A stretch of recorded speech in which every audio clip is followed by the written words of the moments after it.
गजपति जिला गोसाणी ब्लॉक गुरांडी स्थित मीनकेतन स्नातक महाविद्यालय आज वार्षिक उत्सव महारंभर अनुष्ठित होई। अवसर में महाविद्यालय अध्यक्ष गोदावरी जेना अध्यक्षतार मुख्य अतिथि भाव पालाखंडी विधायक रूपेश माणिग्राही जोगदे समस्त छात्र छात्री को निजर उज्जवलमय कैरियर गठन करने उपदेश देते। मुख्य वक्ता रूपे गोसाणी ब्लॉक गोष्ठी उन्नयन अधिकारी गौरचंद्र पट्टनायक जोगदे छात्र जीवन में श्रृंखला रक्षा करने गुरुजन मानू सम्मान देवा विषय निजर मत देते।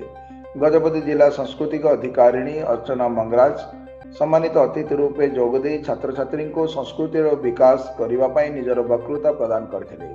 महाविद्यालय सांस्कृतिक उपसभापति डॉक्टर नाम्बला भानुश्री वार्षिक विवरणी पाठ करते। उक्त कार्यक्रम में महाविद्यालय अनेक छात्र छात्री नृत्य संगीत परिवेषण करते।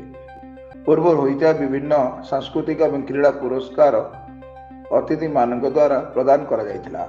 इतिहास अध्यापिका श्रीमती सुनीता बेहरा स्वागत भाषण प्रदान करथिया बेले शेष श्री दुर्गा प्रसाद पट्टनायक धन्यवाद अर्पण करथिले।